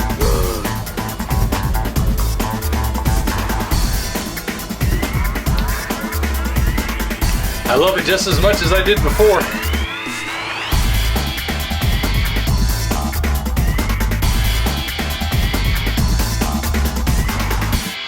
It really is. And I feel like the way the world's going is it is all about instant gratification and pleasure seeking. And I feel like, particularly for like younger generations, I don't know, I guess part of me feels more like, I mean, I don't know. I don't know why I'm thinking of military service, but I'm not advocating military service, but I think, there's generations back, we had to do military service. And like, maybe that wasn't such a bad thing, because it teaches you so much discipline. And like you say, it's about the gratification that you get when you've actually worked for your pleasure or your relief or your whatever benefit that you're ultimately going to get out of the work you've put in. It's such a human trait that I think we're losing, because everything about society is addictive and about pleasure and about instant gratification and instant messaging and instant this. And it was what we were talking about at the beginning, that, you have to kind of do a bit of thinking and hold yourself back from what's put to you on a plate, saying this is what life is. This is not a recipe for humans to reach their full potential. Yeah, it's more of a recipe. Have you ever seen the Disney movie WALL-E? No. Okay. Well, in Wall-E, they show a situation where people have left the Earth and they're all on this spaceship that carries them around, and it's like a utopian environment. And everybody is pudgy and round, and they're on like a motorized floating cart, and they have everything right within hand's reach, kind of like their cell phone, but it's got all the like they'll show, oh, the blue is the new red, and then everybody changes the color of their outfit just by pressing a button, and now everybody's wearing blue because it's the new red, and they were wearing red before. So everything is just right at their fingertips.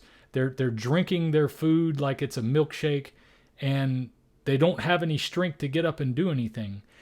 That's kind of where all of this leads if you're not allowing any difficulty into your life, if you're not facing those difficulties, if you're looking for somebody to provide you with all of this soft life, you're going to turn into a soft person who can't handle anything.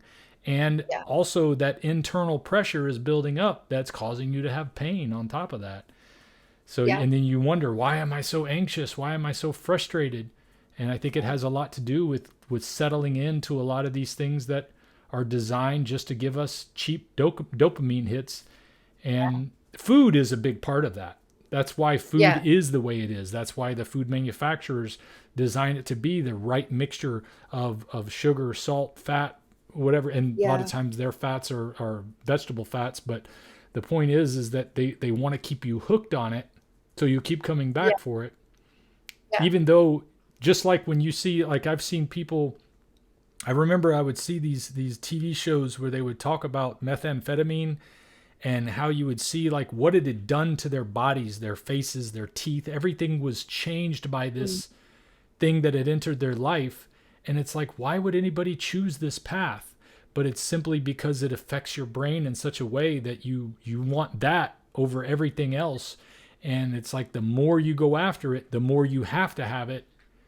And that it's not much different than a lot of other things that we chase for those same type of pleasures, that it sucks us down a hole that leaves us unhealthy and miserable.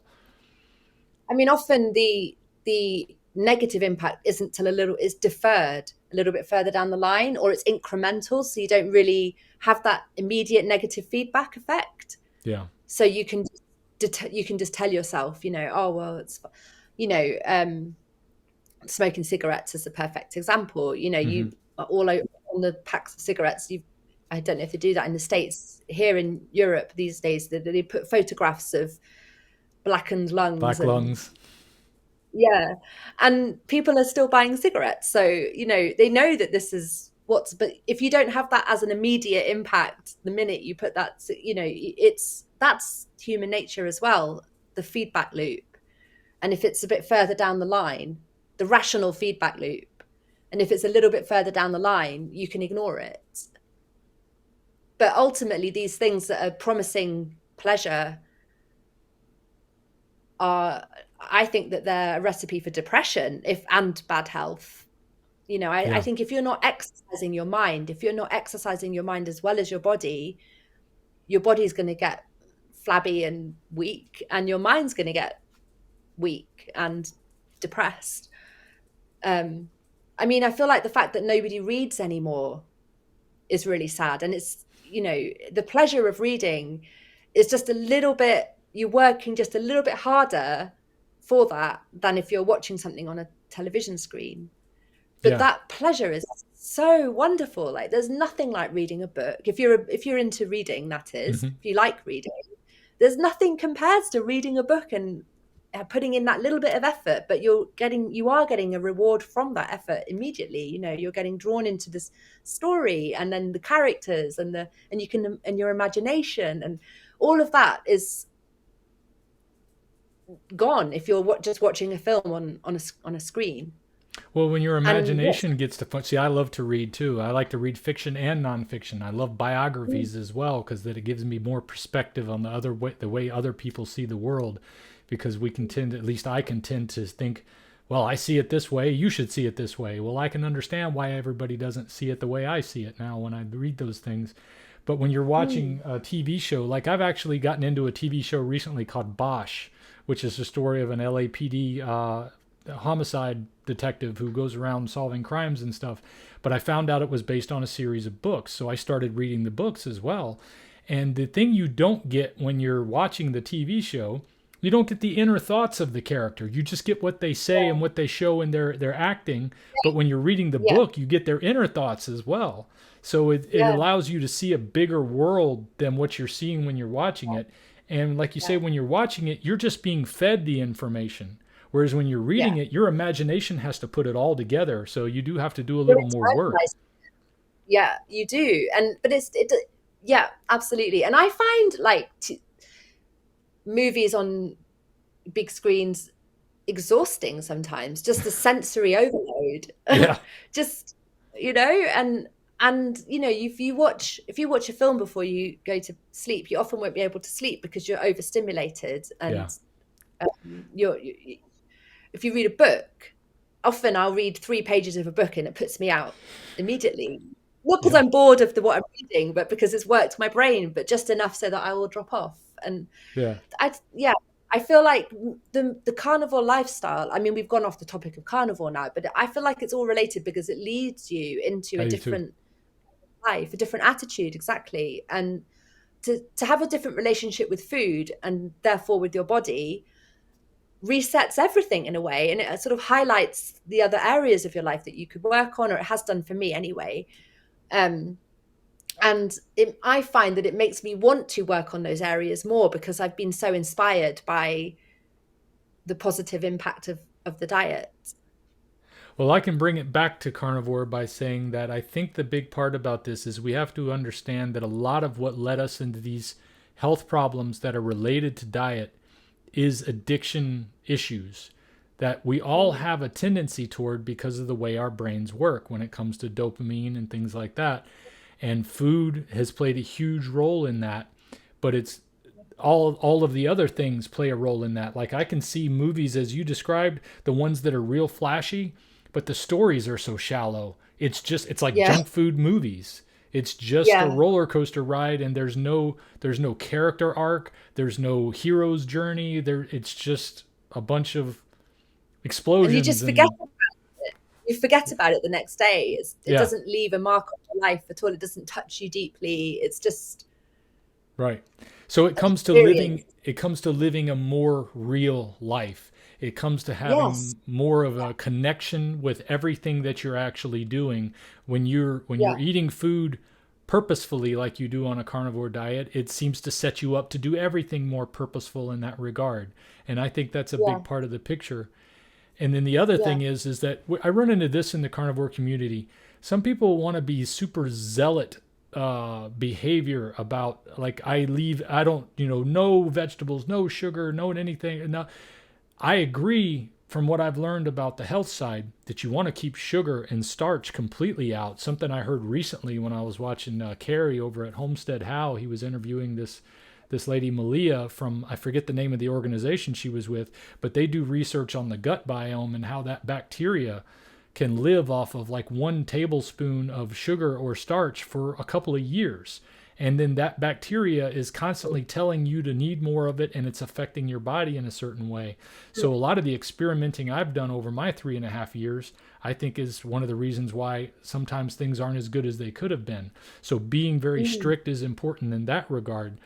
But when it comes to eating things like vegetables and fruits, the reason I stay away from, I have 2 reasons for it, is that most of them are not natural anyway. They've been enhanced in their sweetness. They've been enhanced in their carbohydrate content, either by crossbreeding or by genetic manipulation of some kind.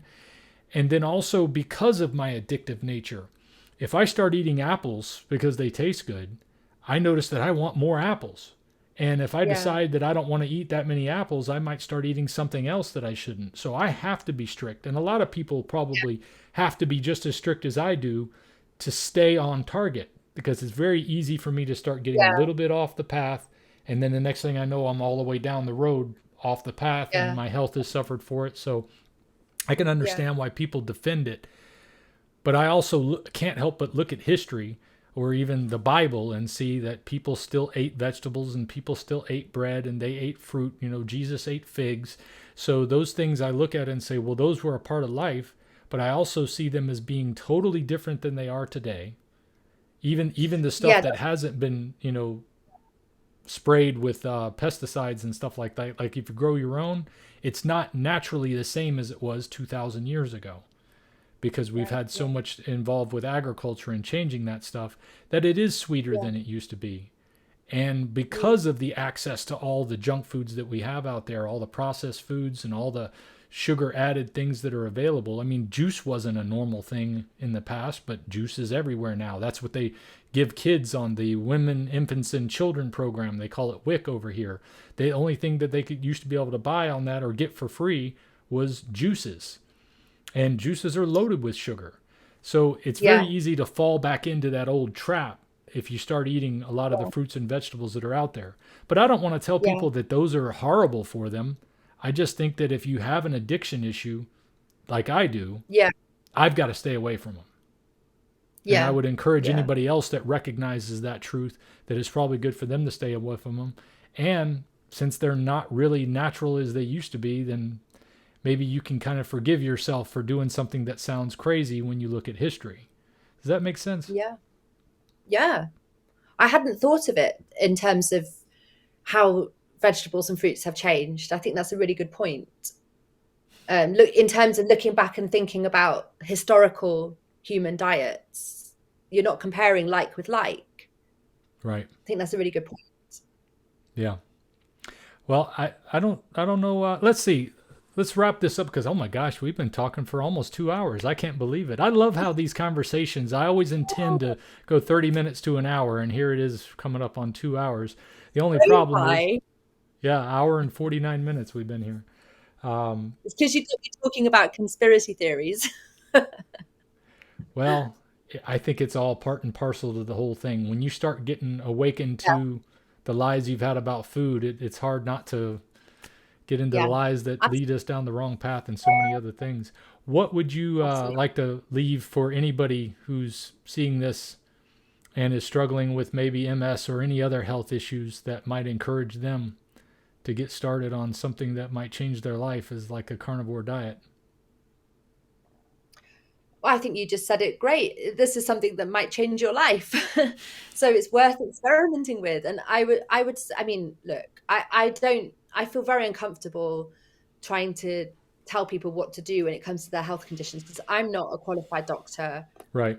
I'm somebody who's had my own experience, but it was such a startling experience and so very real and consistent that I just want other people to, what I hate most is the thought of people struggling, maybe wheelchair bound, their lives just taken from them and not having the information. So I just want to put the information out there. This is something that has helped me. This is something that has helped many other people. And if you're considering trying it already, I would say just dive in. Just dive in and try it for 30 days. There's no harm in trying it for 30 days because it may just work for you. And, I'm not a scientist. I'm not a doctor, but I understand why you say that. We kind of have to say that because, the platform that we broadcast on, a lot of times they require us to stick with those things. But you and I have both experienced what it's like when a doctor looks at you getting better and tells you can't keep doing that. It's very frustrating. Yeah. It's very concerning. Oh, yeah. And when you've seen so many people that are experiencing exactly what you're experiencing by going against the grain on that knowledge, it's hard to figure out what to say in these situations. So I understand why you're trepidatious on saying that, but I think what I really want is for people to not feel that their health decisions are in their own hands. They are. You can make decisions that really might change your situation. And I just feel like don't be scared. Whatever those changes are, whatever those decisions are, I would say listen to your body. Your body is your guide, not your medical professional, not your politicians, not your friends who aren't experiencing what you're experiencing and have maybe they're vegans. I don't know. But like everybody's got an opinion. Everybody's got something going on, but you have to listen to your body. Your body doesn't lie. And I think don't be frightened. I would encourage people not to be frightened to take their health into their own hands. Literally just by stopping MS medication, that was my first step, was I decided to stop the MS medication. Now, I cannot advise people to stop taking their MS medication. Right. All I'm saying is that was the moment that I took my health into my own hands, and it was the beginning of the journey towards where I am now, which is as healthy, if not healthier, than before I got sick with MS. I don't experience the symptoms. I don't experience fear that I'm going to have another relapse. That doesn't mean I won't, but I'm living my life free of fear, full of energy, full of strength, and my life has meaning again. And I want that for others. However they get there, I want it for others. I have so much empathy for people who are sick and disabled, particularly if they're alone. And the thing I want most for those people is to be healthy and happy again. And if this is the route towards that, then I would just encourage people not to be frightened, to experiment and listen to what their body says. And where can somebody find out more about your story? I know I've got it down here in the...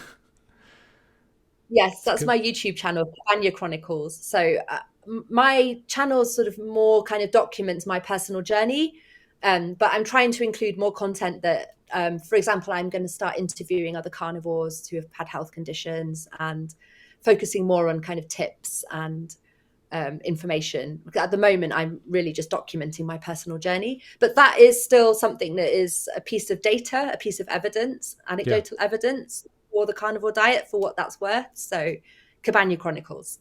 That's awesome. Are you on Twitter and Facebook or anything else like that? Not really. I used to be on Twitter, but I've stopped using it. I still have a channel. No. I have a Substack. It's there on my YouTube channel. It's written. My links are there on my. Yeah. Perfect. Well, maybe one of these days we'll get together again, and then you can interview me for your channel, and I'll tell a little bit of my story for your folks. How's that sound? That would be great. I'd love that. Thank you. Yeah. Awesome. Well, Rebecca, it's been wonderful talking to you. Yeah. Likewise. Thank you so much. Thank you for having me on your channel. I really appreciate it. You're doing great work. Thank you. It's been a blessing. It's been a blessing for me, and I'm glad it's been a blessing for so many other people. And I'm so glad to hear your story and that you're doing so well now.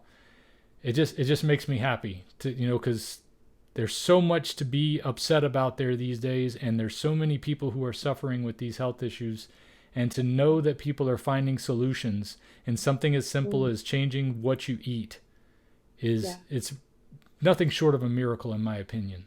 And I appreciate you coming and sharing your experience with my audience.